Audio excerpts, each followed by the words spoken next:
All right, hey y'all, welcome to the Common Good Podcast. Often we have a chance to talk to authors and historians, not always together, so what a treat, Holly. Very often we have to do this on interactions just over the internet. But today, Holly's book is not only in my basement, in the Peacedale Studios, but so is Holly. So this is such a treat. And you picked me up from the airport. Yeah, the full treatment. Maybe I shouldn't give others ideas. That's right. Hey, look, if you come into town for a speaking event in Minneapolis, which Holly is doing tomorrow, so Minneapolis-based people, go see her and Angela Denker. At Hamline at 4 o'clock. 4 o'clock in the afternoon. Mm-hmm. Perfect time for a Saturday. Yeah. Yeah. Yeah, and then you can go on and do your weekend plans. You can start day drinking, late in the afternoon on a Saturday, on a holiday weekend, on All Souls Day. All right. Well, you're here partly because we had a chance to meet at the Wild Goose Festival, which little plug for that. And I was in a cheerleading costume. Were. I wanted to ask you about this because Holly is a lot of things. I'll mention that I already mentioned you have a PhD in history. American history. Yeah. You grew up in Kenya as a missionary. That's right. Missionary kid, not a missionary. Thank you. Thank you. And MK. Big difference. Did they? Okay. Well, we'll talk about if your parents wanted you to have your own little missionary field in Kenya. But then you also worked for the CIA. So you've had a storied career. You're an author of this new book called Missionary Kids, Unmasking the Myths of White Evangelicalism. So if you haven't yet bought that book, we would encourage you to give that a try. All right.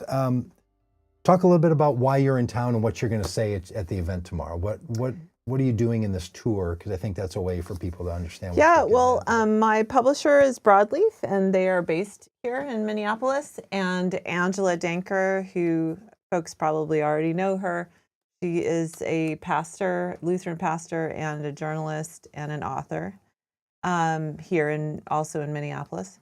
And so they put together this event. She's going to be interviewing me. Great. But I just actually recently read her book. Her most recent book is Disciples of White Jesus, about boys and the appeal of radical, Christian nationalist ideology. And it's really excellent if you haven't read that. So I'll plug her book as well. Now, there's a whole set of books, movies, documentaries, people traveling, people on the internet talking about evangelicalism in a way now that I have never seen before. I've tried to help evangelicalism broaden its horizons for a long time. But in a good way, right? I was a part of thank you, yeah. Yes, I was kind of a little different tone. Yeah, isn't that true?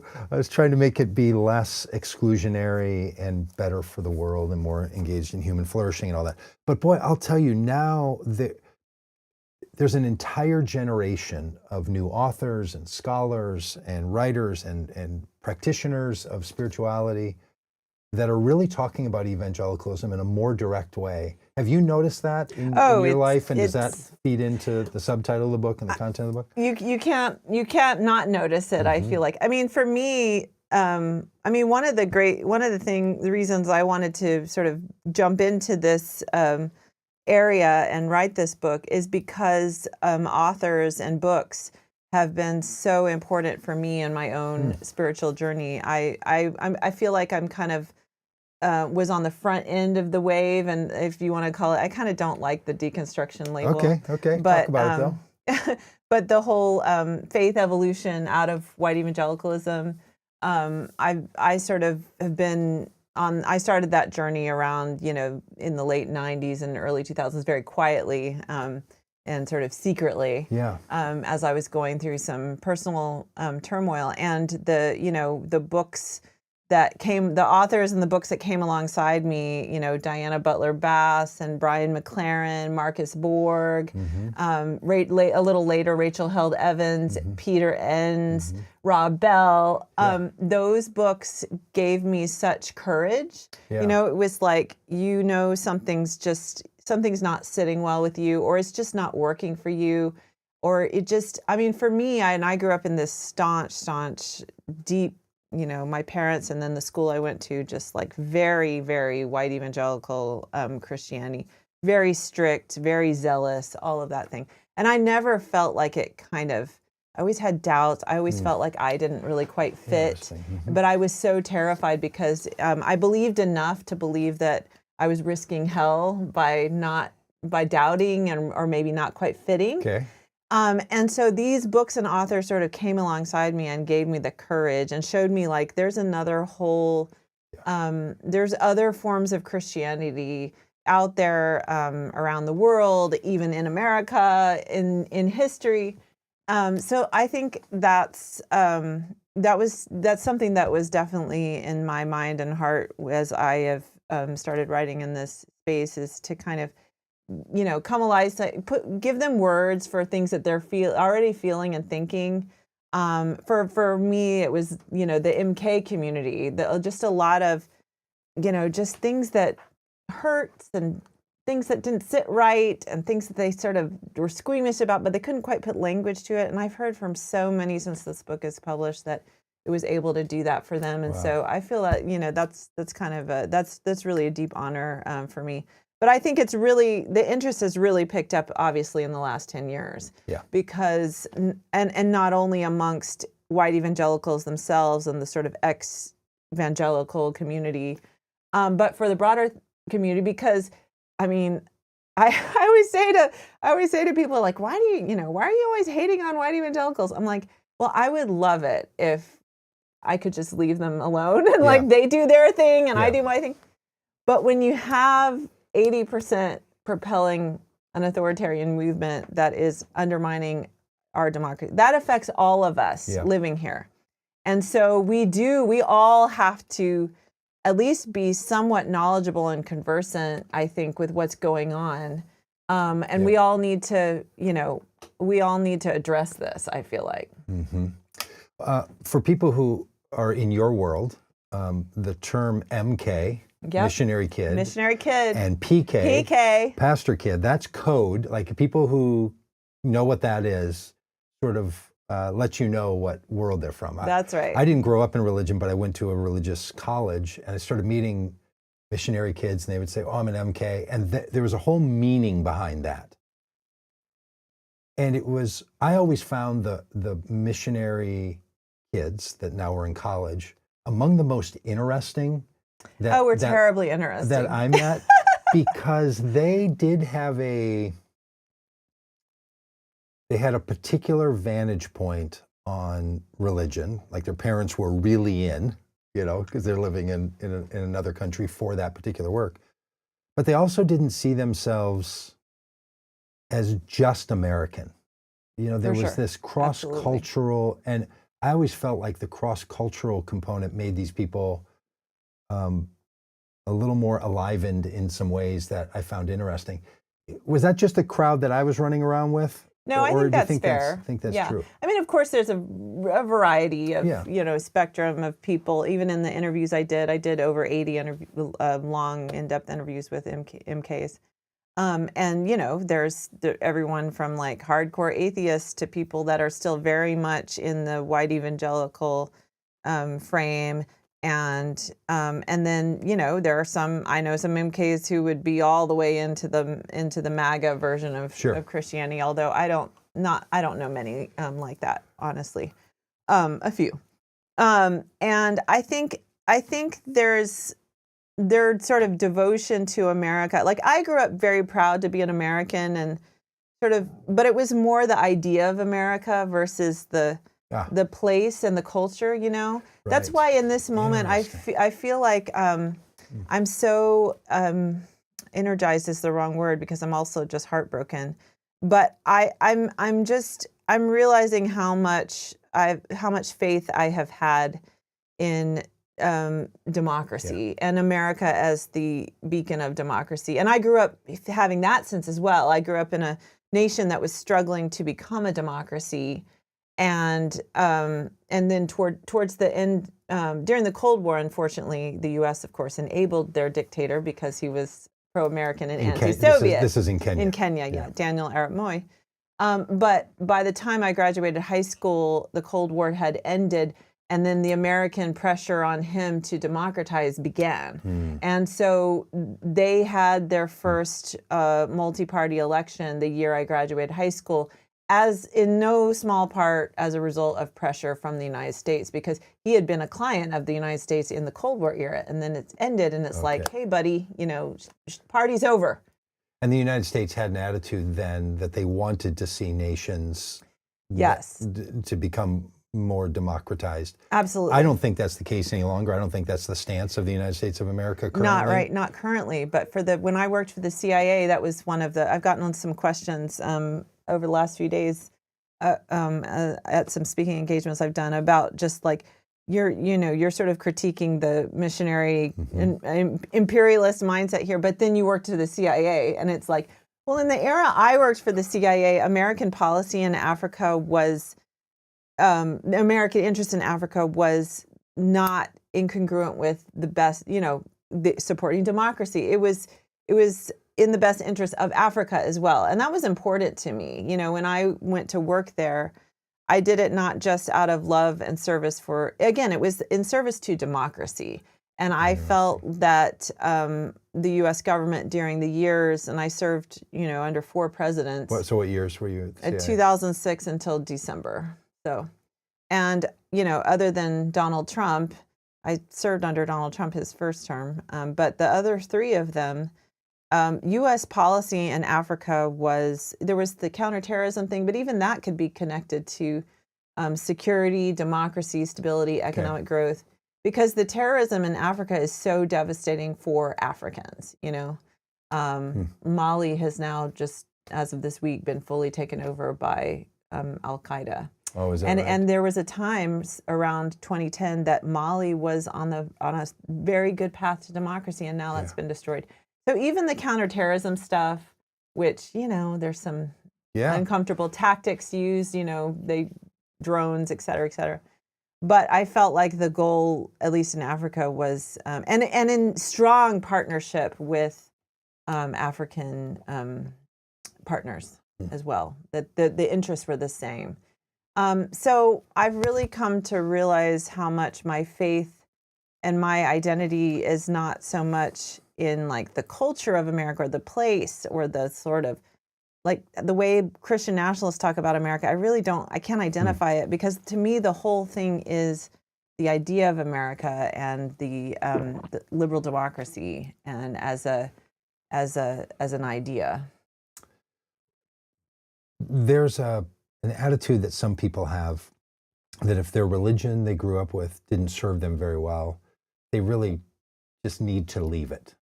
Right? And I totally get that. I know a lot of people who are that way. They can't work to improve it. They don't want to try to transcend it and include it. That's not what they're going to do. But from your book, it seems like you're trying to do that. Like there's still something for you in the Christian narrative that you understood that's related to Jesus and to the world and to human flourishing, and that you still want, like you're still hopeful that there's something from that faith. And this book is sort of a call for people not just to leave and be okay with leaving, because that's a big genre of books, and we promote those and hope people, if they find those helpful, will read those books and follow that path if that's their thing. But that's also not everybody. Some people are trying to be like, I don't know, could we make this a little better? Yeah. Well, I almost consider, so now I go to a mainline. I'm a Methodist, so I just loved this particular church. Although now I'm kind of getting more into the Methodism thing. It's actually my second time as a Methodist, although 20 years ago I was briefly a Methodist at a Methodist church, but it was back when the Methodists weren't quite as progressive, so it wasn't the huge jump. Okay. But our family made a very big jump externally that had been sort of in our hearts for a long time. We left the PCA, that was my last, and I consider that an evangelical church. We left the PCA church in 2018, and we moved to this Methodist church. And was that in part due to inclusion of LGBTQ plus people in the church? Yes, that was an issue. And then I grew up Southern Baptist, and even as a hardcore, again, at least externally Southern Baptist, I never was accepting of the barring women from leadership. Right. That was never palatable to me. I'm the daughter of a very strong, technically submissive, but really not. Okay. Like Southern All right. Baptist woman. My mother is a force of nature, for good and for bad. Okay. And she, and it just never, and she's also, whip smart and just has so many gifts, and it just never made sense. And then my dad was pretty more traditional, again, technically, but then he had 2 daughters, and he always encouraged us to, get an education, and he encouraged, he was proud that we were smart and got good grades and all of those. So these weren't anti-education, anti-science. No. evangelicals, They none of that were stuff. they were very much encouraging of their girls. I don't know how they would have been if they had had sons, if that would have changed it, but they had 2 girls. Okay. And my mother is not your average Southern Baptist woman. She's not a trad wife, Okay. So those 2 issues were and then our kids were getting to the age where we were constantly having conversations of, they would hear something at church and then come home and we'd be like, well, we don't really believe that. Okay. And so it got to be like, well, why are we doing this? So finally we just, and Trump. You're talking about your own children now. Yes, my own children. Now you're the mother. Yes, my daughter's been a feminist since like age 3. So she's, from the time she noticed that there were no girls on football teams. We watch a lot of football. Okay. And there were no girls. I think she was like 3 or 4. And she was like, why are there no girls out there? Yeah, and don't let her see the cheerleaders. Be like, why are She they doesn't over like there the with the... She's still a big football fan, but she understands kind of like that, women would probably get crushed out there. Okay. So that's fine. But she's been a little feminist, like from the get-go. Okay. So it was like, I don't want to raise my children, we have to be authentic to ourselves. And I would say Trump's election did not change our beliefs. Our beliefs had already evolved on all kinds of things by that point. But it gave us the courage to step out and be like, it made the flaws just that, like, self-evident. I feel like I feel like at this point I don't really have to, it's almost kind of like I don't have to, I'm just like, look at the fruit, I don't even have to argue against it. I just be like, well, look at the fruit. So it gave me, my husband was always, more whatever you want to do kind of thing. He grew up conservative Lutheran, but not in a zealous family. Okay. For me, it was always like this Missouri Synod or... Yeah. Right. Okay. For me, my parents' sort of disapproval or approval always like loomed large. And so going to a church that they would find palatable was something that I considered earlier. And then once Trump was elected, it was like, first of all, I'm old at this point. Like, grow up, Holly. Okay. And second of all, it's like, come on, guys. Yeah. But I think that's an important part, that the nature of our faith, the content of our faith, the struggles we have with it, our politics, our sense of what we should do in the world and what work we should do are super important. It motivates a lot of us. And so are the familial bonds and the family narrative and where you fit. And I think some people find it hard on themselves about how much they grant some influence or power to their family before they make a change, because they start to feel like maybe there was a moral or ethical thing that they didn't live up to. Right. Some of that.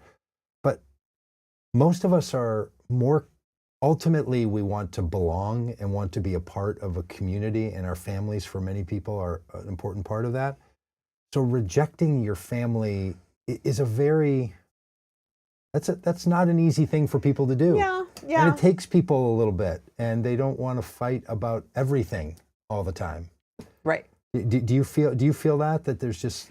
Yeah, again, in the Trump era, I've kind of run out had of enough. Yeah, I mean, I'm still, I still have a relationship with my parents, but I wouldn't say that I'm seeking their. I mean, they're not happy about this book. I can tell you that. So I'm definitely not seeking their approval for anything that I do, and so it's not something that. I mean, I don't go out of my way to disrespect them, but I can't live like that anymore, especially when they've chosen to, follow a movement that I consider extremely dangerous and toxic for not just for the church, but for all of us as Americans and beyond. Yeah. Like USAID, that killed me. Oh, the destruction of USAID. I grew up seeing the USAID bags. They had a huge famine in East Africa in the mid-'80s. You may remember all those pictures of this. So I saw, Kenya wasn't as badly affected, but it was affected. And you see the USAID trucks and the bags coming in, and you see what that means to people, Literally life-saving, and now they're empty. And hundreds of thousands of people have already died. Yes. And many more will. And we are always attuned to pointing out the devastation that Donald Trump brings to this country and to the world. And frankly, he said the other day something to the notion of, I think it was about SNAP benefits. Look, we've always wanted to get rid of the Democratic programs. And for a whole group of people in that world, USAID, SNAP, WIC. Caring about people. It's just caring. It's not a Democratic program. It's just caring about Democratic programs that they want to get rid of. That really is the motivation for USAID. They see the USAID folks, and even in the government, they weren't, the government, as a former Fed, I can tell you, the culture of the federal government really is apolitical. Like, really is. We really are not political in terms of at work. Of course, we have our own views, but it really doesn't. We're really there to try to serve the policy of whoever's in charge. What you have with the Trump administration is that the policies are actually counter to, and I got a little bit of this in the first term, but they're actually counter to longstanding U.S. priorities and interests. And I think now it's to the point where it's counter to the Constitution and American values, which puts federal workers in a terrible. But even in the federal government, the USAID, they were always the ones, the bleeding hearts, the bleeding hearts, right, the do-gooders. Yeah, I was in so many policy meetings, and I so admired them. I really did. But you could always count on the USAID folks to bring up the sort of squishy, bleeding heart. Impacts of whatever it is you were talking about, which is needed. You need that, though. So I spent just a little bit of time around federal employees and stuff, and I know what you're describing, because every industry, every business has a culture. A culture where some groups look very highly on others or look down on others. There's always a thing. The military is famous for this. The police forces are famous for this. We actually see it happening right now between ICE and Border Patrol. Oh, yeah. There's huge rifts, and the way Border Patrol is talked about is really demeaned, and ICE thinks they're So this is a real thing in the world, and it's a real thing in politics. I've never had a chance to ask a CIA person this.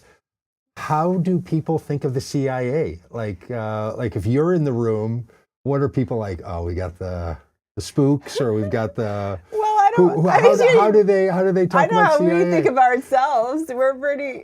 So, okay, first of all, the CIA broadly houses two very different cultures. Okay. The analytic cadre, which was me, which is kind of the bookworm, nerds. The book smarts people. And then you got the street smarts people, which are the operations. They're the ones recruiting the assets. And then there's various other. But basically, you've got people, there's other directorates as well, but you've basically got your operations and your analysis. Those are the two functions. Broadly speaking, those are the two. And then there's a very small covert action, but it's a very small. The CIA doesn't actually do a lot of that in reality. Most of the CIA. They do in the movies. Yeah, that's all they do in the movies. And most of the work the CIA does is just collecting intelligence through human sources, so recruiting and managing human sources. And as part of that, there's some technical collection, although NSA does more of the technical collection. And then you have analyzing that information and writing and briefing policymakers. So the analytic cadre is the go-between the policymakers and the collectors. Okay. And the cultures of the collectors and the analysts are very different. They're kind of the cowboy, and frankly, they're more. I don't know how they're feeling now because it's just so crazy now. But in the first term, they were kind of feeling Trump a little bit. They could kind of. There's definitely more MAGA sympathy in the operations side of the house because they're kind of the, they're tough. I mean, and it's a very. There's a number, I don't know what the gender parity is now, but the culture is very male, okay. And that's been a problem that they've tried and are still not completely succeeding in going yes.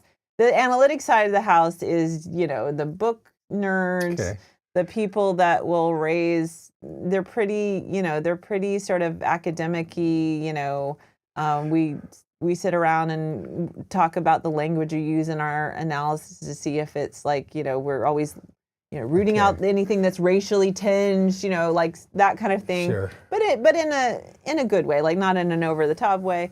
And we are, and there's a lot more gender parity and gender equality in the analytic cadre as well. So those are two different cultures. Then you go to the IC. CIA certainly thinks we're the best. Yeah. I mean, we're the first, and the preeminent intelligence agency in the community. We primarily, First meaning you've been around the longest, Yeah. or first meaning like it's the first one that we've been around the longest. So most important. CIA was founded in 1947, coming out of World War II, the Office of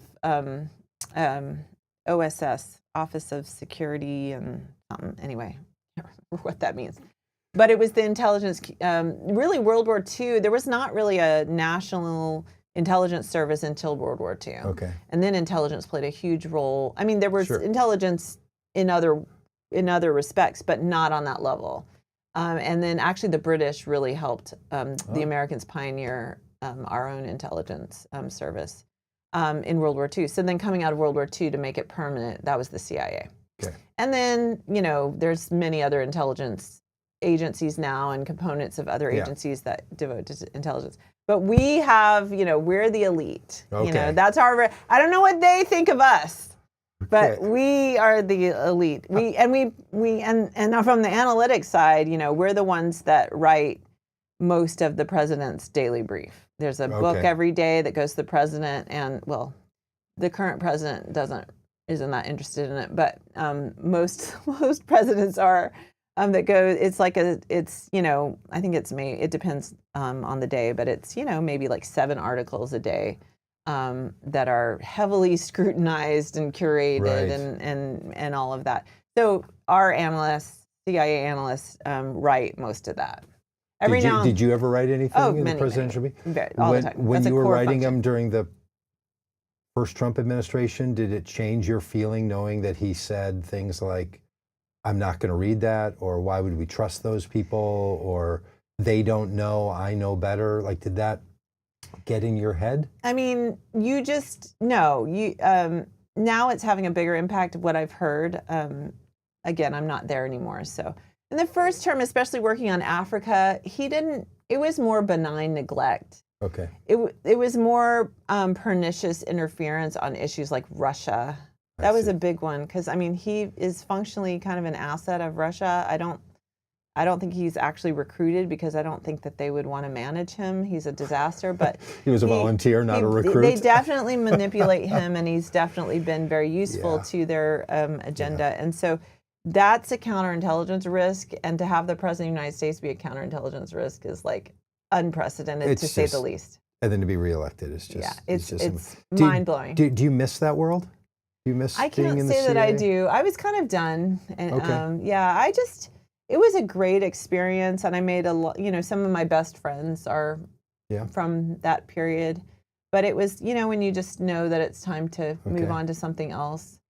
And you must have started writing this book while you were still there. I wrote it while I wrote the whole thing while I was still there. So, Okay. So I did take a little time off to finish it, but okay. So let me ask you back to the book. You had all that going on, a rich life. You've got family going on. You're working at the CIA, and then you start reflecting, and you write a book that's part memoir and journalism, part call. You know, so, the first section is called "The Myth of Calling," and yet I felt definitely called to write this book. Yeah, I was going to ask you about that, because that myth of calling and the myth of what do you call it, the myth of indispensability or something like that? There's 4 myths, and they, all myths have some truth in them, right? That's right. So I'm not saying I don't believe in calling. Yeah. Did you start to get reflective? Like, okay, so let's say the book has this part of like, I want to project a future that we could possibly live in and be helpful. Maybe reminiscing back to some of the books and authors and people that were helpful for you. Then you have the part that's journalistic and you're interviewing other people, but then there's this memoir component to the book. Yeah. Which is you.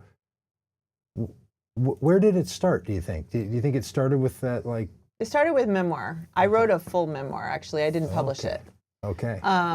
It's little bits are in there, and then I've published it. I wanted to write a humor memoir. I like humor writing. Okay. I do like a little witty humor, like I do. I on my Substack, which is called A Zebra Without Stripes. I do. Is that a Kenyan phrase, a zebra without stripes? It is an African proverb of vague origin, and I've seen iterations of it in various places on the continent. But the proverb is, "A man without culture is like a zebra without stripes." Great. And so, as a missionary kid, I've often felt like I'm without culture or without like a clear culture. But then I feel like in this time that we're in, a lot of people can relate to that because they've lost a tribe that they thought was theirs. They feel alienated, or just feeling alienated from this like, what is this country we're living in? So I feel like it has people. I think the MK experience has a lot that people now can relate to. Mm-hmm. But it started with some memoir. I wanted to write like a humor memoir, and there was some really. I've put some of the chapters on my Substack as over the years. But right, can we pause there? Because I want to ask you this. Do you have a reputation at the CIA of being like the funny, witty one? Okay, I'm picking up on that now. Yeah, I was actually, I was a little bit of a nightmare to manage. Okay. Yeah, I'm kind of spunky. But you were there for 19 years. Yeah, and so you had a lot of supervisors that at your going away party all said, well. I think they thought that for sure, and and frankly, I don't blame them, because certainly by the end, the last couple of years, when you kind of just. Your spirit is telling you to move on, and you're wrestling with that. And so you have these sort of you have these you have outbursts of various kinds, and I don't mean that necessarily in a literal sense, but you have instances where what is sort of deep in your soul kind of flume up to the surface. Yeah. So anyway, there was some of that, I would say. But I'm a spunky lady, and I never got into trouble. But I speak my mind. I've always spoken my mind, and sometimes that's difficult for managers to. Okay, I do want to get back to the memoir part. I'm just wondering if you sometimes feel like you had your mom as your guide in that way. To be spunky and outspoken inside of a system that didn't reward you for that, and you're like, you found a place to. Yeah, I have a lot of conflict with my parents, and a lot of differences with my parents, and frankly, given that I went to boarding school so young, not the closest relationship with my parents, but I definitely see them in me, and I definitely. I think a lot of things that I've done, they've given me a lot of things, both I think genetically and just how I was raised, and the example that they set, that maybe I've done some things with some different things than what they would have chosen with it. Yeah. But they gave me the tools. Okay. You know what I'm saying? Yeah, like they gave me. So I definitely see, but they're both pretty. Yeah. They're both very strong personalities. And the book is full of witty. I mean, I feel like it is. Do you feel like it is? Do you feel like your wit I would came have out? liked more, but I'm told people have said that, and I appreciate them saying that. But you're like, oh, there's a whole lot more. But it's, you have a it's stand-up heavy. routine you're working on? You working on a little? I prefer writing. You know, Okay. I do make parody videos. I have a YouTube channel. Oh. I make parody videos. Can you share the YouTube channel, or do you like to Yeah, keep it's just that under my separate name, from Holly you? Berkley Fletcher. Okay. Yeah, if you go to my website, which is A Zebra Without Stripes, you can see all of my different things that I do. I also do art, so it's all there. Okay. Yeah. All right. Yeah.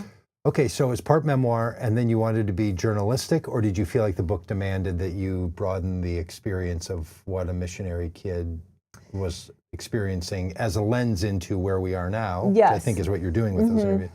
Did you feel like that was important for the book? Did you feel like you just like talking to other people about it? Well, I did. Like, I did like that. I got really addicted to it. At the beginning, it was kind of like, if I'm going to publish something, because memoir is hard to sell, to be frank. Unless you're super famous. Yeah, Right. which I am definitely not. Big seller at the CIA. Yeah. Bookstore, You're super famous. You have a huge. That was great when I was like putting together a book proposal, and my agent's like, like how many followers do you have? And I'm like, I've been 19 years in the CIA. I don't have a platform. They weren't pushing us to get out there on the socials and tell everybody about I was on Holly social media about it. Like Berkley Fletcher. I'm not like an Instagram influencer. I got addicted to it though. It was just it was very therapeutic for both. I think I'll speak for my subjects, and for both myself and them. I think it just felt sacred those times talking to people. But no, I felt like if I was going to say something bigger, which I wanted to do, I couldn't just stand alone. Like this is what I did. Right. I wanted to check myself and my assumptions and my experience against a larger group. And so I interviewed a lot of people. I surveyed more people. I used some other surveys to try to pull out and there's of course, and the other struggle of course is there's a huge variety of experiences and a huge spectrum, positive to negative, of the MK experience. So you can't portray all of that. So I tried to pull out the major themes that really stuck out across the board, across generations, across different people's current religious faith, different regions of the world. I tried to sort of pull out those themes. If you had to write something akin to what you were writing for a CIA brief, how would you describe the impact of being a missionary child on the lives of missionary children? How would you? Like for on the CIA. Sorry, I didn't follow it. No, like if you were to, thank you. If you were to write like a CIA brief would, like. Oh, I see. Hey, Mr. Like President the bottom line of it. Yeah. Okay, I get to. I get it. Yeah. I hadn't thought about that. That's a really interesting question. I actually, I felt free writing this because our writing is so dense. Okay. You have like so little space. Right. We do write a few longer papers, but policymakers rarely really read those closely. That's more for our own development and our own expertise building, I think, and for the record, establishing a record as well. But the bread and butter are these short articles, and so you don't have a lot of space, and it's bottom line up front, like title. They may only read the title in the first sentence, so you have to kind of get it in there. So this was just so free. And then the style, like no adverbs. You could not use an adverb. Oh, really? Yeah. Oh, no. Trim out all the fat because you have so little space. Okay. So, all verbs have to obviously be active voice, which is always a good rule anyway. But sometimes a passive voice is, can have a poetic quality, right? No adverbs. Let's the brain rest a little bit and find some lyricism. That's right. Yeah. So, no adverbs, no superlatives, no, don't describe, show. You got to have the data, very, very punchy, evidence-driven. So no room for sort of creativity, expression, or anything like that. So I felt really free in writing the book. So this is hard. Because you're all right. Well, I'm going to like shut down if I could say like what one thing, I mean, I would say that the Missionary Kids story is a lens. Missionary Kids as they're credible sources on white evangelicalism because they're sort of the children of the heroes, the heroic narrative. And the Missionary Kid experiences demonstrates the holes in that narrative, and by extension, some of the blind spots of white evangelicalism as a whole. Okay, yeah, because there are 4 myths. I can't remember the 4th one now, but there's this Myth of calling, myth of multiculturalism, myth of saints. Saints, that was it. Yeah, and then the myth of indispensability. And this idea of saints is sort of what you're getting at here, that they. Yes, so that's one of the themes that comes out really clearly, and all of these myths are rooted in sort of thematic, broad themes in all of these stories that I heard, pulling out kind of the things that people described, or the things that they sort of noticed or made them squirm, even if they were like true believers. Some of the things that kind of made them squirm or pained them, things like that. So the saints one, yes, we all had the experience of our parents being kind of spiritual rock stars.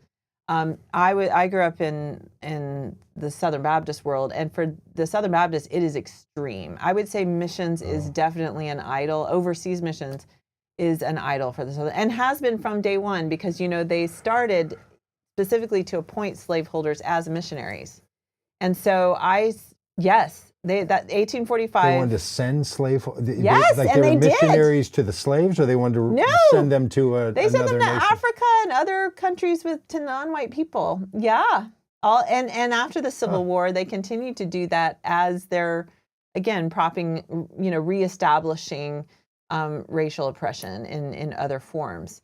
So this for missions for the Southern Baptists have always been this kind of heroic narrative that's grafted on top of this deep shame and a distraction from that. Interesting. Yeah, and so in Southern Baptist world, I think in white evangelicalism writ large, missions and missionaries are kind of a big deal, and the missionary calling and the missionary story are loom large for people. But for the Southern Baptists, it's on a whole nother level. Basically, all of Southern Baptist life ultimately swirls around missions. That's their whole reason to be. And you see it again, like in the whole, in the abuse crisis in the Southern Baptist Convention. Maybe you remember Russell Moore talking about how they brought up missions as a reason why they couldn't deal with this problem, because they didn't want it to get out. It could harm the missions. Yes. Think about that. Like we can't address serious harm to our own, church, because it will harm this other thing we're doing over there. And that is Southern Baptist history in a nutshell. We can't tell the truth because it will stop us from telling the truth. Something like that. Remarkable. Yeah. Something like that. I think someone should come up with a truth will set you free. It's not funny about that. So yes, we all of us though grew up on both sides of the equation. In the American church, we would come and they would just sort of stars in their eyes. Missions week would happen. You speak. You hear your parents talked about as if they're like on another whole realm. And then what I didn't like that as a child, but also I really didn't like how we were treated by Kenyans. They were like deferred to everywhere we went. We were special. We visited church, usher up to the front, and they'll scrounge together some gifts for us and things like that. So on both sides of the equation, it's like your missionaries are not really treated like peers, and I don't think that that's healthy. And that narrative of saints, which goes way, way back in the 19th century, I read a lot of missionary stories and novels and fiction. I'm a 19th century historian, so I definitely wanted to go back into and by the way, there's no worse writing than 19th century, like sentimental, like penny, low quality fiction. Excellent. It's like so dripping and saccharine. It's really terrible. So anyway, they had lots of missionary stories like that in the 19th century in particular. And it masks it's a real accountability problem because it masks, a lot of abusive people hide in that narrative. And then on top of that, there's legal holes in there's sort of jurisdictional gaps, and there's like some real legal structural problems that makes accountability hard in missions. So that section details, stories of abuse and why that's prevalent. That's been prevalent. And I guess if you were just describing what happens in that one, albeit highly praised and attention gaining part of the religious community, that would be one thing. But these myths that you describe actually don't only describe the missionary setting. Correct. They're kind of embedded fundamental to how a lot of religions, but especially white evangelicalism, Correct. in the latter 20th and 21st century in North America, really sees itself. Absolutely, and even sort of, and a lot of these, a lot of missionaries are not of the MAGA type, but the system is conducive to this sort of grandiose sense of self that undergirds Christian nationalism as well. Like the idea that this thing you're doing in missions is the closest thing to the heart of God. Yeah, and that it's absolutely essential that you do this and that you succeed at this for His purposes. Yes. Which I think is on the domestic political front is a key message of Christian nationalism, that almost like God is dependent upon Christian success in order for America to succeed, and then to see America's success as essential to his purposes for humanity. That is one of the most clearly articulated understandings, I think, of the threat of Christian nationalism for people who think it's just about, like, well, there should be a separation of church and state, and we don't want to have the religion run our government. That's not what the Christian nationalists see as their final goal. They see as their final goal world evangelization and dominance through the United States and through the nation of Israel, the two. I've heard it from many Christian nationalists who say to me, God only created two nations. All the other nations were created out of political revolt, other than the nation of Israel and the United States of America. What was the American Revolution? It was just the response to a calling, brother. They would tell me.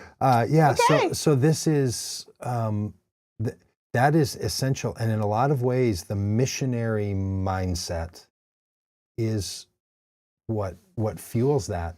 And it's true in the Baptist world. It's true in other Christian traditions. It's true in Catholicism. Oh, it definitely was. I mean, they were, of course, the original missionaries in the early church were of Paul, and were of a very different kind. But then the first sort of, missionary movement was, of course, the Catholic Church combined with European conquest and exploration, and that going hand in hand. And then the Protestant wave really didn't get going until the evangelical era, and was of a very different mold than even the Catholics. So a while back, I was on a podcast with Chris Hayes from MSNBC, and we were talking about some things. And Chris is extremely knowledgeable of religion in America, and especially Christianity, and especially evangelical Christianity. Really? I didn't know that about him. Yes, and it's personal obsession, and he knows a lot about it. And he rooted our conversation in this question of evangelicals have always had a cosmopolitan sensibility. He uses cosmopolitan in meaning they go places. They send missionaries. They get people back. They're cross-cultural. They're engaged in, they're not ethnocentric. And he's like, why has that been lost on this American nationalism? It was really an interesting thing. Well, I have a theory about that. Okay, anyway, you haven't heard that conversation. But, no, I didn't hear that conversation. But that's enough to get you going. But no, this is a really key point that you bring up. So early in my research, I read this book by a historian that I just was with yesterday at Stanford, actually, David Hollinger, called Protestants Abroad.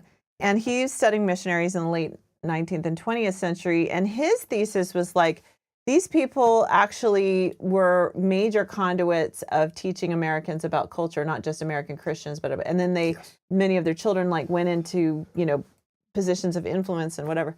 And I read his book, and it really confused me, because it's like I can't relate to this at all, And then it's like, of course you can't, because these were liberal Christians. Yes. And what came later, they eventually phased out and ceded the ground to evangelicals. Yeah.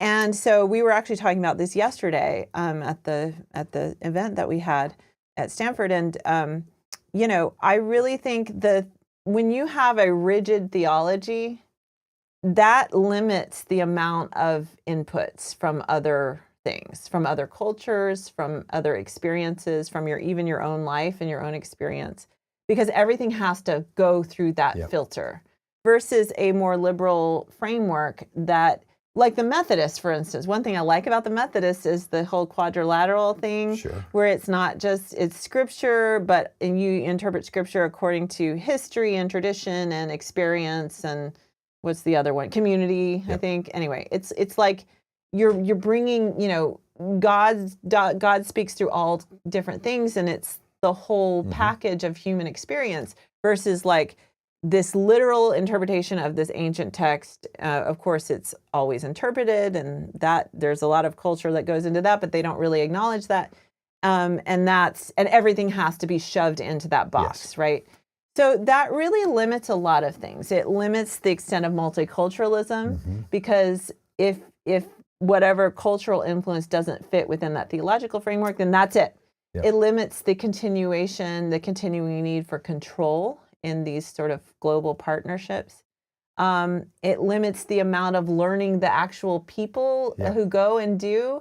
I cite in the book a study that was actually done before the Trump era, but by a political scientist who, I'm not sure where he is now, but he looked at, evangelicals, even though they have compared to many groups, they had done all of this international travel. He found for white evangelicals, international travel did not affect their views on race and culture. Yeah. And because everything sort of fits in this it has to fit in this box. And then in this day and time, with the internet, you can stay in your little bubble even overseas. Yes. You can literally carry that with you. So I think there's a lot of reasons why they should be cosmopolitan. Yeah. But they're really not. Yeah. When I asked you a little earlier before we started the podcast here, I said, I don't know, so growing up, what kind of missionaries were your parents? Were they doing medical stuff or relief work? And you were like, oh, no. They were doing the other thing that churches often do, which is pastoral teaching and church planting and kind of the religious side, not the... They did education too. They taught high school for a time. My mother taught it for a longer time than my dad. But do you think that has anything to do with it, like the international engagement of religious communities who are doing education or establishing medical systems or building infrastructure for care? Do you think that's different missionary kid or missionary experience than, which is what, a lot of the, what we would call now the more mainline traditions and more liberal traditions, even though even our most liberal traditions in the United States are still 50% conservatives, but they would maybe start a church, but they were also doing those other things. Do you think that's the same experience, or did you interview people in the book for whom that was their experience? Because I don't remember. Yeah, so evangelicals do a lot of that type of work as well. I think the framing of it, again, theologically is different, and also how they prioritize it vis-a-vis evangelism or church planting. So for evangelicals, those things are means to an end versus the end in itself. There it is. Yeah. And so, so that's on the ground, it could look similar. Yeah. Although I would say that the sort of product is measured differently. Like if you start a project and really the goal is to evangelize community, the actual success of the project itself maybe is not as highly prioritized. Maybe. But on the ground it could look the same. But in the minds of the people doing it, and then the culture in the context in which it's being done here in America, of the supporters and the churches supporting that, it's a very different mindset, right? Again, you're there.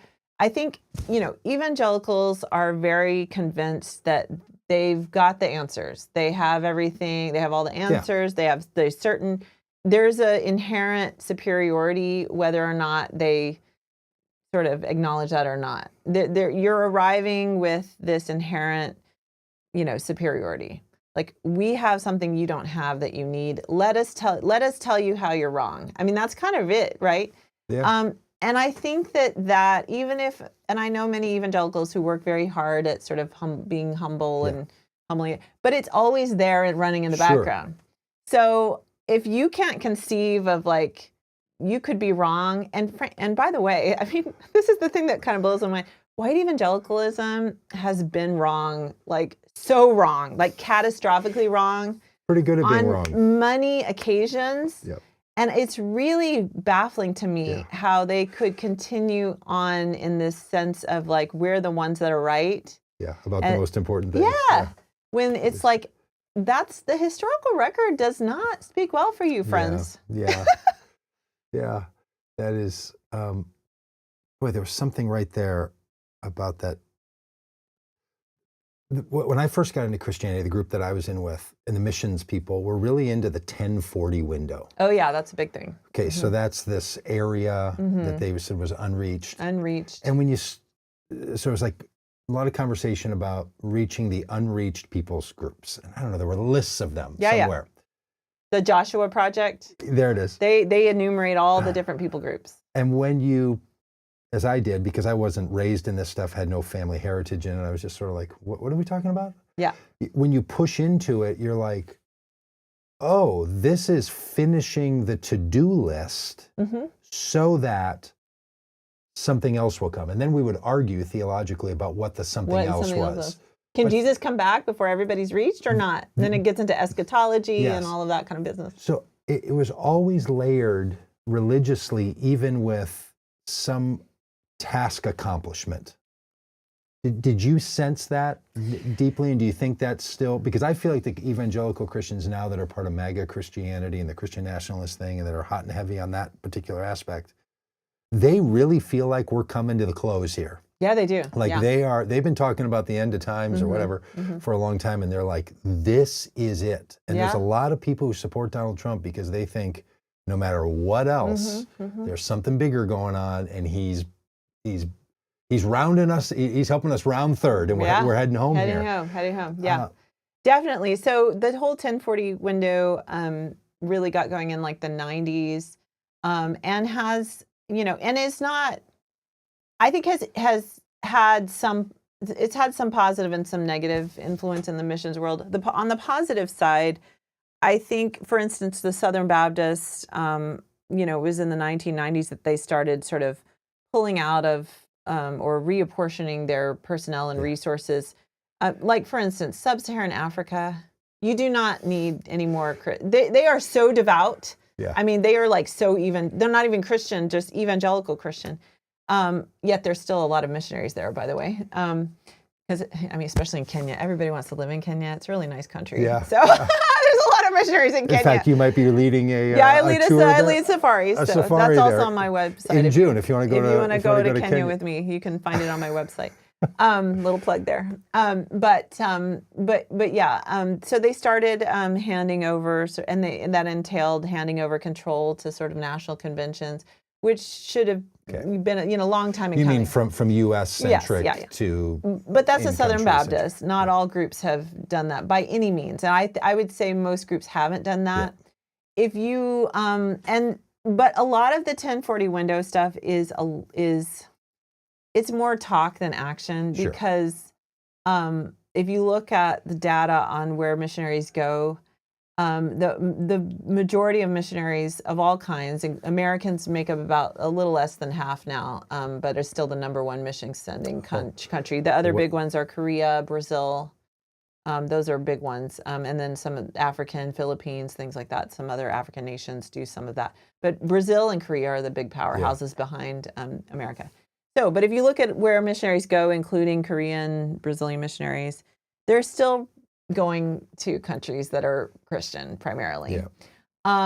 They are, for American missionaries, there's some real access problems because Americans are a target. Like, you stick out like a sore thumb racially in many cases, but also just kidnapping. You're a target for kidnapping. As someone who worked for the government, I have a whole nother perspective on this. In fact, a missionary was just kidnapped in Niger like last week. And on the one hand, that's very sad. On the other hand, I'm like, what are you doing there? Because, and it's such, and I wish they would stop it. Like, please stop going to countries, read the State Department warnings and pay attention to them. Because what happens is not only, and sometimes they're bringing kids with them, and the book has stories about that, of kids being put in terrible danger. That's a problem. I have a problem with that. But as a former government employee who worked for the CIA, you are absorbing the resources and in some cases endangering other lives. Because when an American is kidnapped, there is no choice. The U.S. government has to get involved. That is our national priority. We protect our citizens anywhere in the world. And so I really have a problem with this whole, let's go. So the 1040 window is a lot of those places. Yep. And this is pushing Americans in particular, but also Brazilians and Koreans stand out too, and they're targets as well. I just read a book called Soul by Soul by a Brazilian journalist about Brazilian missionaries in Afghanistan after 9/11.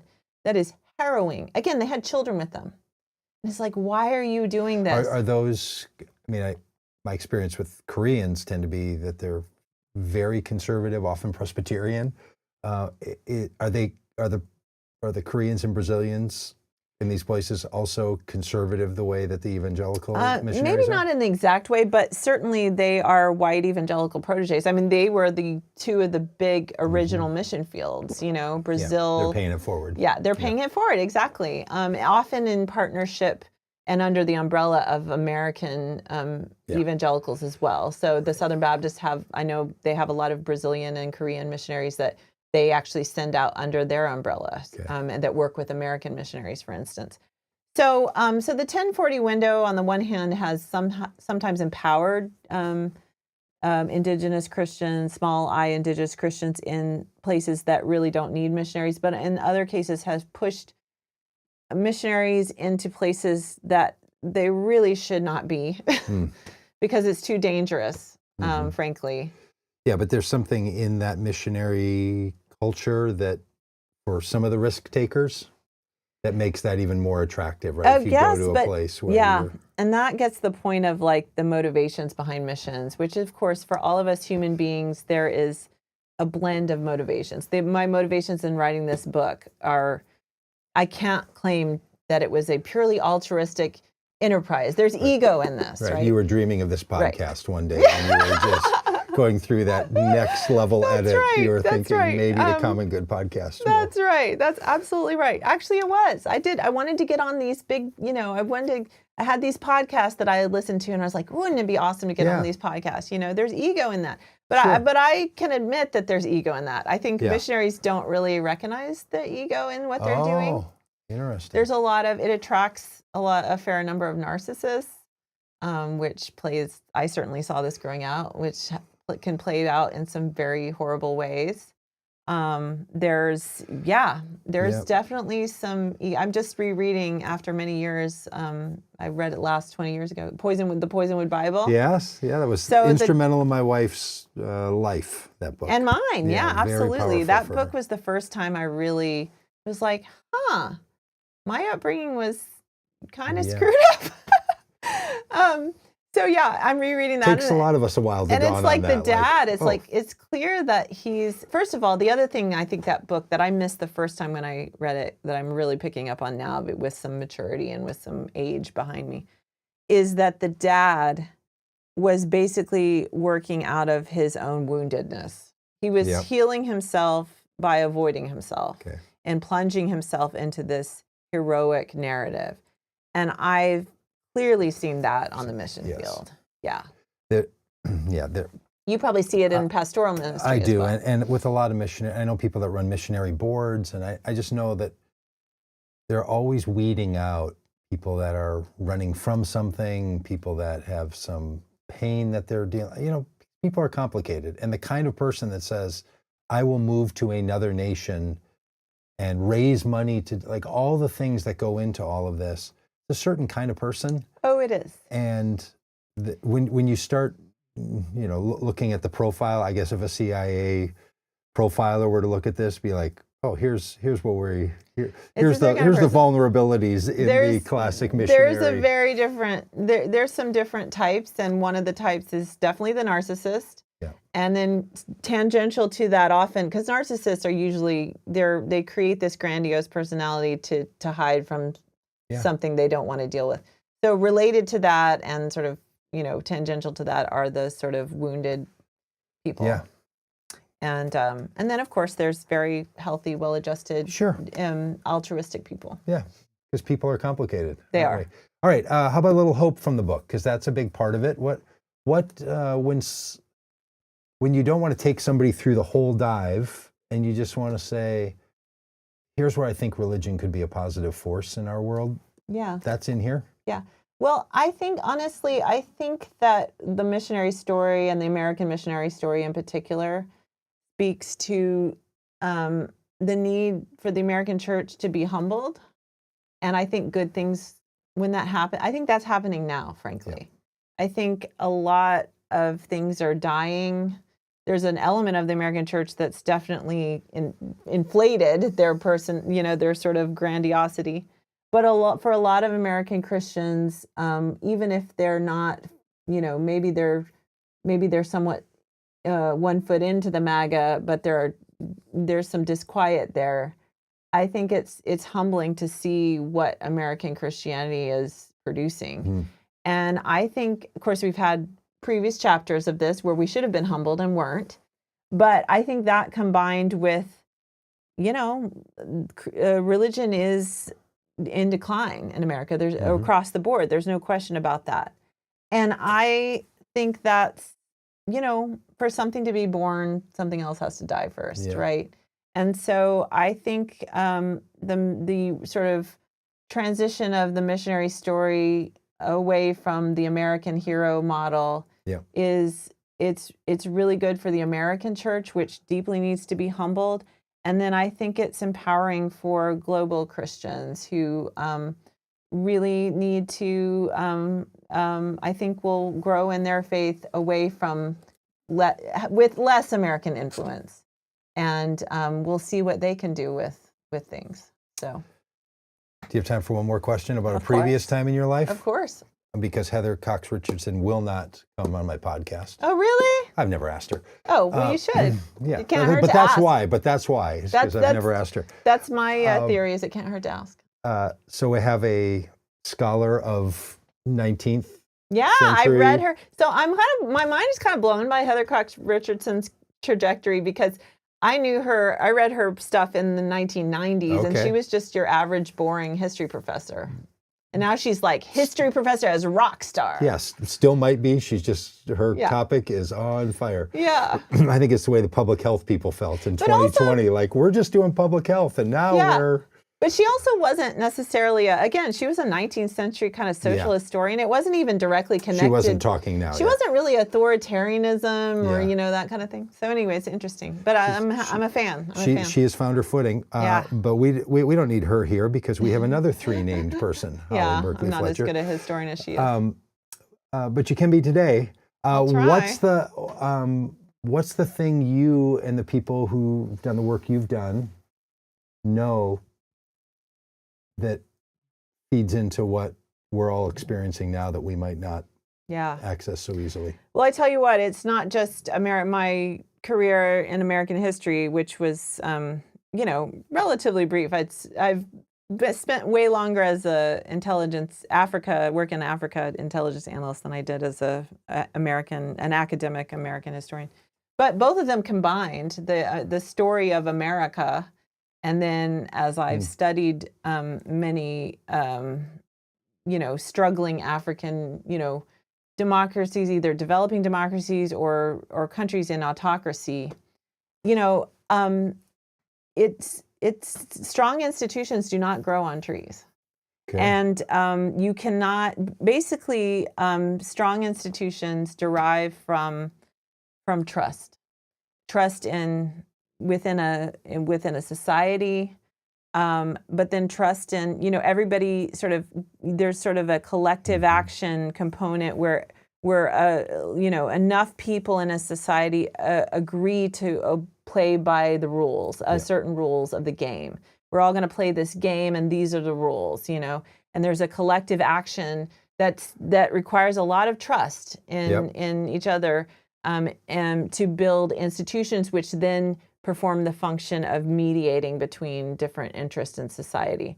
And the amazing thing about America is, and obviously our history has been very fraught, but the development of institutions that mediate in a pluralistic democracy. And, I think one thing that people who don't study American history may not realize, because we're so focused on the evil and, travesty of slavery, is just how radical the American Revolution was at the time. The American Revolution, both politically and socially, and then the Great Awakening religiously, was an attack on hierarchy. It started the dismantling of hierarchy that was the birth of the concept of individual rights as citizens. And so that took a long time to play out.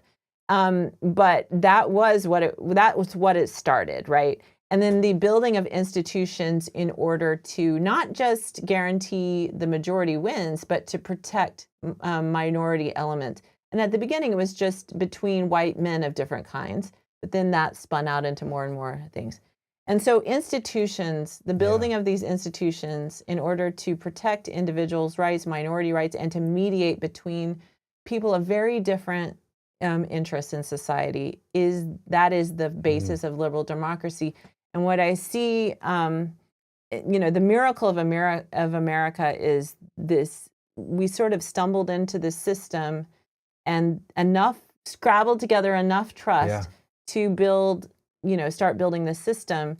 It built over hundreds of years. And then I've seen America try to come alongside these developing democracies, and it all comes down to institutions. And it's so hard to build institutions.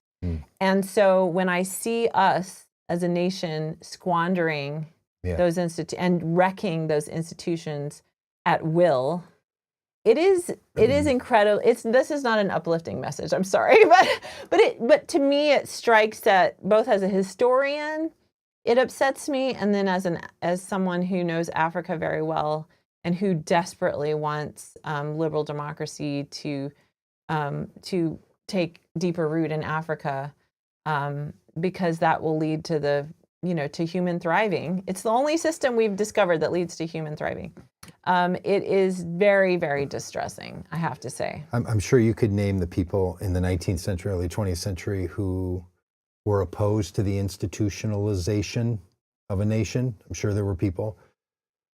In my lifetime, the libertarian movement and a Ronald Reagan movement that basically said, the most dangerous word you can hear is, I'm from the government and I'm here to help, that kind of thing, right? Anti-government, anti-institution movement that gets. But a lot of that with Reagan, I think. I mean, I'm not denying that with Reagan, but there was more rhetoric than. Very much, but he was using that rhetoric to pull that side, the John Birch Society part of the crowd in, right? Absolutely.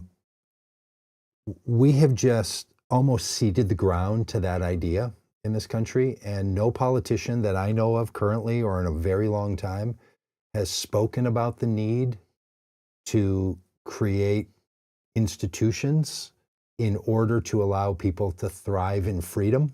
Yeah, that's the reason we have government. Yes. And if all men were angels, according to Madison, remember, that's the quote, we wouldn't need a government. Yeah, we need the complex system to care for all of this. Yeah. But that doesn't feel like it's in the parlance of the American people currently. I just But heard. can it be there without somebody championing it and becoming? Because what I hear from a lot of politicians, there's a whole movement that's just like, well, here's the problem. The problem are the billionaires, or the problem are the autocrats, or the problem are being like, take the power away from those people and give it to these people is not the same as build a structure in which we all can live and don't have to be afraid and can thrive, and like build something, not just rearrange the people who are somehow ripping you off in its rigged system. Yeah. And both sides of the political party, It's true. the thing they have in common is they talk about the rigged system, Mm-hmm. and I just find it fully uninspiring. I think it's... Well, it's more than that. It's dangerous because, again, the basis of institutions and ultimately a liberal democracy is social trust. And so Yes. both of those messages erode social trust. And you cannot have a liberal democracy, certainly not a pluralistic Right. liberal democracy, without social trust, a fair amount of some trust in each other, but really we don't. I mean, that's how America has worked. Is, you know, people have tribal instincts, right? And that's the rub in a pluralistic society, is there's not that sort of built-in social cohesion that Yeah. you would have in like Sweden, where everybody, you know, is Yes. ethnically homogenous, religiously. You know, Small. we have never, you know, we have long been a pluralistic, and based on the individual. That's one reason why the individual is so key in American culture, is because we are a pluralistic, and there's not clear social Yes. cohesion on other terms, right? And so our institutions have been what we have all trusted to mediate between that. And so when you tear down the institutions, and the sad thing is, now we're at the point where some of the narratives about the institutions, you know, are kind of true now, because the institutions have been so like I Sure. really cringed. So For it doesn't instance, make them good just because Yeah. they're institutions. They have to be institutions that are doing good. Sure. yeah, well, they're various ones of them are compromised, and so therefore I'm losing Yes. trust in them, and I'm a huge believer in institutions. Like the Supreme Court's a great example. Great example. When people bash the Roberts Court, on the one hand, I'm like, well, yeah, like I understand this narrative, or they talk about packing the court, you know, and you've definitely got at least two like hardcore partisans, if not more, on the court. That are just like off the. I mean, Yeah. Alito and Thomas are just like round the bend. I Right. think that's clear. And then the others are. It's not. You know, some of them are. I don't know what's going on with them. Like, you know, I would have thought more of John Roberts than some of his recent decisions. So on the one hand, I get it, and I'm just like, yes, this court is not good. You know, this is not helpful, and we need a good Supreme Court. But on the other hand, I'm like, you know, like, do you want to keep pulling that string? Because then at the end of the day, like, what's going to be left? We've got to have a Supreme Court. Yes, and it has to be better, and it's been this bad before. So It has been. That is true. Yeah, That is true. So I want to pull on that thread for you as a historian of 19th century. Between what you described as sort of the founding of the hierarchical and the we the people institutionalism, we had a civil war. Oh yeah. Now, granted, it lasted a college It was degree very period bad, or though. a term of a president. Very, very bad. It was the rending and almost the end of the nation. And it's 600,000 deaths. Unthinkable. And yet, trust was rebuilt. It was, but here's the problem with Okay. with that. It was rebuilt. So there's one of my favorite books from graduate school is David Blight's Race and Reunion. Okay. And he talks about this tension of reconciliation and justice. And so, yes, trust was rebuilt by throwing the Black people under the bus. Yeah. Now, you could argue, you know, I'm not making this argument to be clear, but you could argue that the nation, to be a whole nation, again, they were going to have to be thrown under the bus for a time. Like you do one thing at a time, you know, kind of thing. Of course, I don't, I think it just created deep-seated dysfunction that ultimately we're still reaping the not the rewards, but the pain of that. So I don't ascribe, but you could make that argument, right?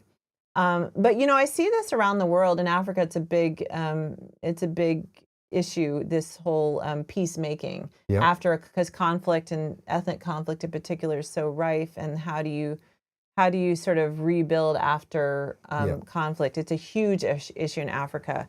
And there's sort of two models that I bring up in Africa. obviously Rwanda and South Africa. So Rwanda, Kagame, brutal dictator, comes in and basically dictates how it's going to be. He actually, there was a sort of mini Hutu genocide after the Tutsi genocide. When RPF came in, they killed large numbers of Hutus, indiscriminately, and there are mass graves that are still not excavated. That's been put under the rug. And you can go to Rwanda now, and you will be given a story of, and it looks great. Yeah. They've cleaned, it's this economically for the region, it's doing well, it's peaceful, but I haven't been there, but I've heard from people who spent time there, it feels very Orwellian. It's built off of a lot of silence. It's built off a lot of lies. Again, nobody's talking about what the RPF did. Nobody's talking about his brutal suppression of dissent and his killing of dissidents and so on and so forth. So it's reconciliation, is it? Question mark? Yeah, right. And what's going to happen now? He's getting kind of long in the tooth. I don't think he's that old, but I think he's in his 70s. He's not going to live forever. Who's going to come next? And whoever does come next is not going to be the genius that he's a brilliant guy. They're not going to be a Paul Kagame. And then what happens, right? Yep. Then you have because South leaders, Africa. Side point, leaders matter in institutional trust building. Leaders matter such a great deal. And I think we've seen this so powerfully in the Trump era because a lot of these impulses have long been there in American life. It's good people stop them from being acted upon. But we've been very lucky. Even some of the worst of our recent presidents, like Richard Nixon, did not exploit fear and hate like wantonly. Yes. The way that Trump has. Didn't say at a funeral, well, that guy wanted to help his enemies. I don't. I hate my enemies. Yes. So didn't say that kind of stuff. Leadership absolutely matters. And speaking of leadership, Nelson Mandela, and the South Africa. So the other case in point, South Africa, my sister lives in South Africa. I've spent a fair amount of time in South Africa, and it's after Kenya, it's very dear to my heart. I have a real love of that country because it is definitely not perfect. It is broken in many ways. But compared to what it could be, it is a miracle. It is a miracle country. And I tell you what, the truth, justice, and reconciliation, what they did with that is a big part of why, and the leadership is a big part of why. Because what they did is they painstakingly recorded the truth, and they offered some amnesty. Some people still went to jail, but if they would come and speak the truth and really repent. Nelson Mandela was not a particularly religious man, but of course his partner in all this was Desmond Tutu. He was a huge. So there was a Christian influence on the process, no doubt about it. And they've created this extensive archive that does not, and it's not one-sided. They made Winnie Mandela come before the commission and testify. And the testimony is heart-wrenching because she was fairly intransigent. She and her little gang did some terrible things, including the murdering an innocent 14-year-old boy. And Desmond Tutu, who was a personal friend of hers, is literally pleading with her on the stand to repent. Like, just say the truth and admit that you're sorry. Yeah. She got close, but she never got quite there. They didn't sentence her to anything, but it's all there in the testimonial, So everybody had to come to account. And ordinary people could write in, they could submit testimony of just how the process was affecting them, what they were thinking about it. And I tell you what, South Africa still has big problems on race too, but it's kind of and I have seen people come to, like, I was in a market and I was with they call it colored. It's not a derogatory term, a mixed race friend. And this Afrikaner woman, like, overheard us talking and, like, literally barged into our conversation and started berating us both. Oh. And, for different things. And it's a very kind of in your face kind of thing. But I kind of, in the long run, I feel like that's healthier. It's within the construct where everybody's, not everybody, I think, the youth, that are getting disenchanted, and that's another thing. But there's a basis of trust in like this idea of what do we want this country to be. And that we're all, we're going to have to make sacrifices to make it work. And there was a vision in those places. I think about Germany after World War II, and there was a vision cast for a kind of nation that we want to be. Yeah. And then they started working toward it. Of course, Nelson Mandela was a huge. I mean, you can't underestimate leadership. You can't. I just think it is. We desperately need a Nelson Mandela. We need the time, the right moment. You need the right institutions, and you need the right people. Like those ingredients seem to always be there. I hope, because I don't know, as bad as it is right now, I am cautious in my own mind and heart about comparing our moment here to Civil War and the situation we had with chattel slavery industry and economy in America, or even Rwanda, or even World War II in Germany, maybe even South Africa. Like, I don't know where we are. We still do have the institutions. The institutions can work. They can be. I feel like the Biden team did not spend their time narrating a vision of what we were up to. They sort of said, well, that passed. Yeah, exactly. And just that was fun. And just got back to normal. Right. Yeah, I agree. They wanted to normalize rather than to repair. Yeah. And I hope that the next political movement that I think is afoot now, to be a little political about this, I think we're going to elect a bunch of people in a year from Tuesday. And in Virginia, we have an election next week. You have one next week, which could help a lot. Mm-hmm.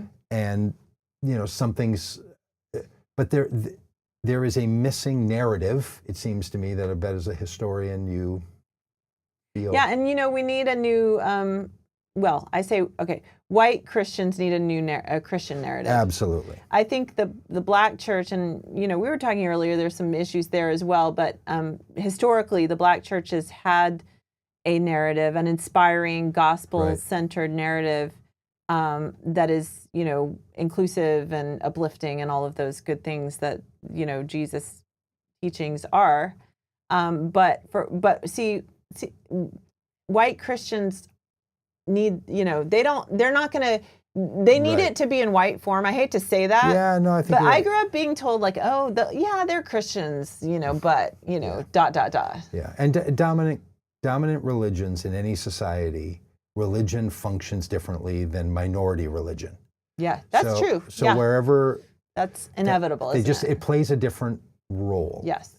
And so we have to take seriously and not ask the dominant religion to behave like the minority religion, because it doesn't have the same function. So there's a lot to do. And so I hope, as people are leaving religion and leaving their trust in democracy, two separate things that sometimes are happening at the same time. Yeah, I think they're related somewhat. That we don't leave religion in America only to the most extreme people.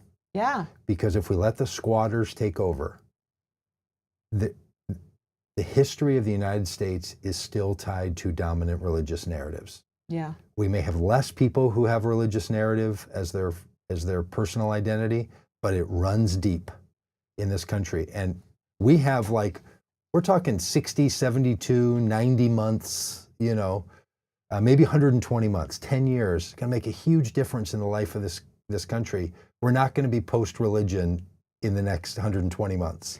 It's not going to happen. So, I think religion of some kind. We need religion to be better. Yes, yeah. Because there's nothing worse than bad religion. I think there's no more destructive thing, right? I mean, it's because like bad sushi. It's basically because you're basically you're adding a supercharge to already toxic human tendencies. And I do think that human beings, even as religion has declined in the sort of Western world, the developed world, there's still this human need to explain our existence. There's these deep human needs. And so I feel like there's always going to be some kind of draw to something, bigger like that. Yep. And it better be good, because That's right. if it is not, it just makes all of our worst tendencies terrible. I say, when people ask me why am I still a Christian, because I do have, my faith is, in evolution, and I've changed a lot of beliefs over the years, and I have a lot of disillusionment, and I have a lot of doubt and all of that.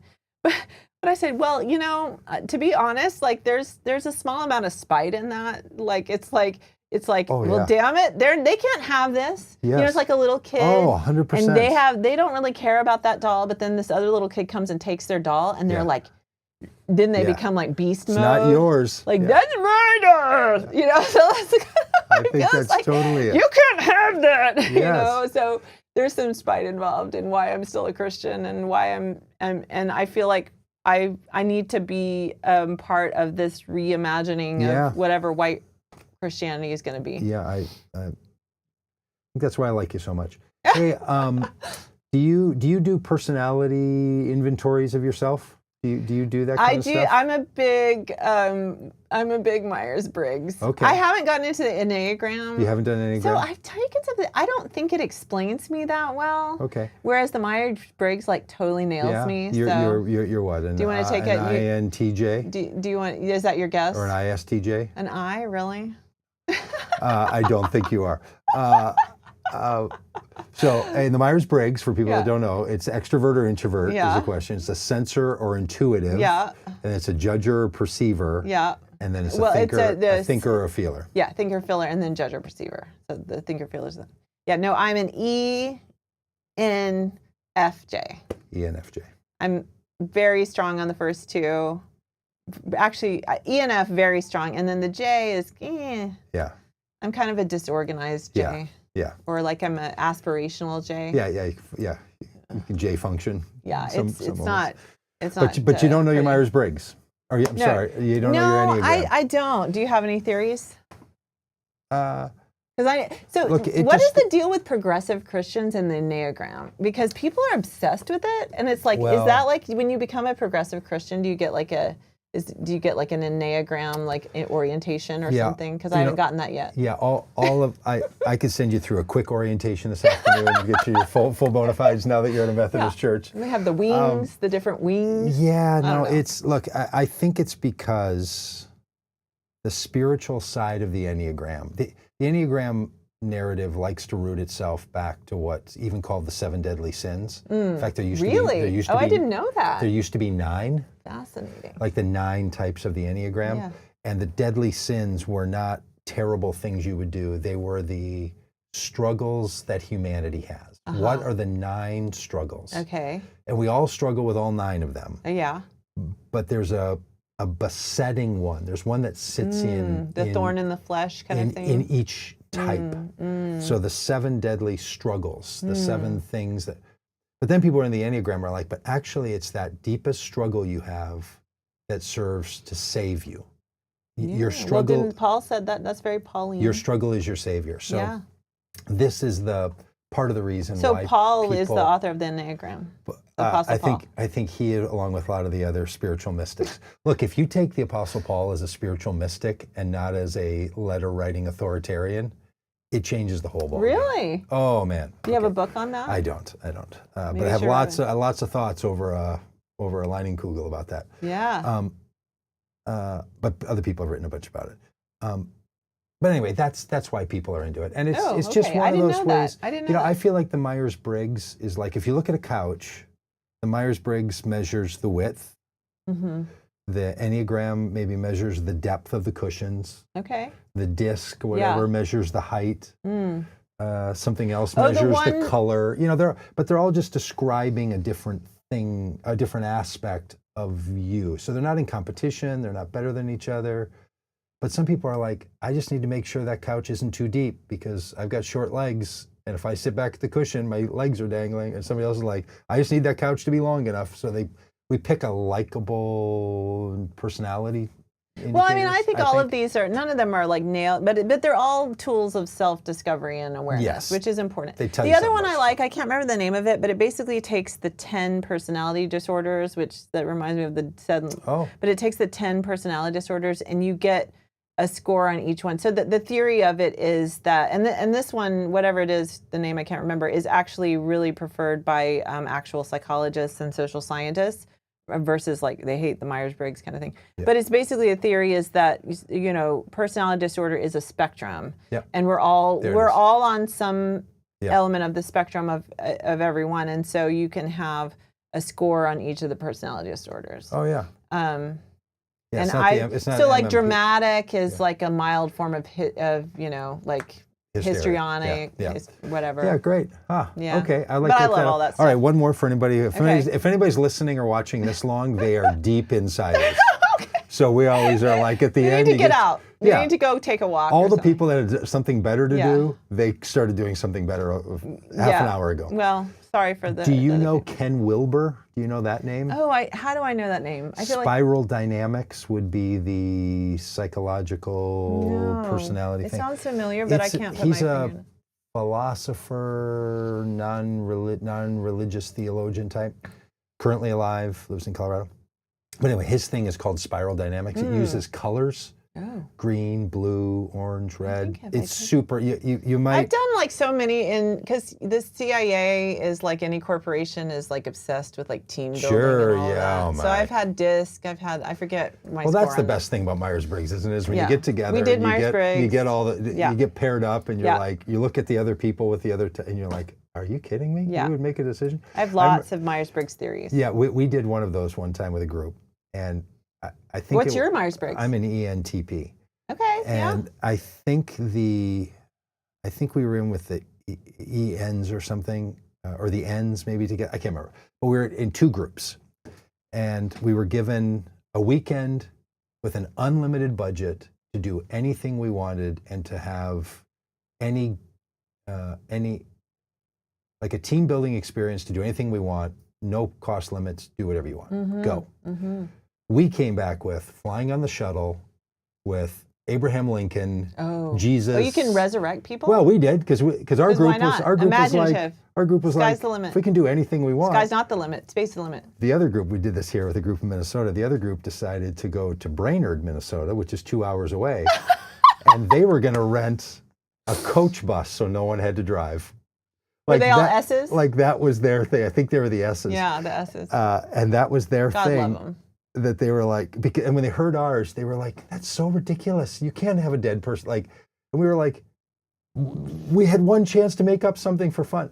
And it was so enlightening for me to be like, oh, we're in a team building. I'm like, okay, this is going to show up and has shown up in lots of other interactions where now we can be like, it's not about me. It's not about the idea. It's just, you're not motivated by ridiculous, fanciful, fun ideas. You are motivated. Yeah. You're not going to spend your time, even fake time. They're practical. They're practical. They're practical, and the thing that kills me, and what I need the S's is like the detail oriented. Like I'm like such a big picture person. I get overwhelmed. I'm such a like I get logistics are my are my Achilles heel. Like managing details and things, especially if when you have children and it's multiple people, then you're adding, and I just get like overwhelmed really easily. I like ideas. I like thinking big thoughts and all that kind of thing. Okay, so what would be surprising for some people, I bet, when they hear you say that is, but then you earned a PhD, you taught at a university. Yeah, it's big picture stuff. Though. You a lot of thinking. Worked at the CIA in connecting dots. People tend to think those are the people that have their act together, that get a lot done. Oh, I do. I'm a J. Okay. See? Okay. I like to get stuff done. You just don't want to. I like to. The details. I don't. So the thing about being a CIA analyst, you need kind of both the big picture and the details. And so, and it's great to have a team that way. And so there's a lot of collaboration. Okay. And I had, certainly colleagues over the years that I partnered so well with because they had such a command of the details, but they struggled to sort of synthesize like I could. Like that's my that's my big contribution, is being able to synthesize large amounts of information and connect dots. And sometimes they connect dots that maybe shouldn't be connected. But that's another whole thing. I think you're an Enneagram 8. Oh, okay. All right. I'll check it out. The grade 8s is. The grade. What are you? I'm an 8. Oh, yeah. I recognize that pattern. Yeah. Yeah. Okay, well, thanks y'all for being a part of the Common Good podcast. This was exactly the kind that I love. Yeah, it was fun. We talk about lots of things because I like the we world, covered a lot of ground. Because they're all the things. So thanks for being a part of it, and have a good day. See y'all. Hey, and thanks for all the comments, everybody. Sorry we couldn't get to all of them, and I know we don't talk about your comments, you don't make them, but thanks for being a part of this, and go to A Zebra Without Stripes. A Zebra Without Stripes. Yeah. I bet if you put in zebra with no stripes, it would come up with your... A Zebra Without Stripes, yeah. You just Google it somehow. Or just Google my name. Yeah, why don't I mansplain you how to Google things, folks? Let me take a couple minutes to do that.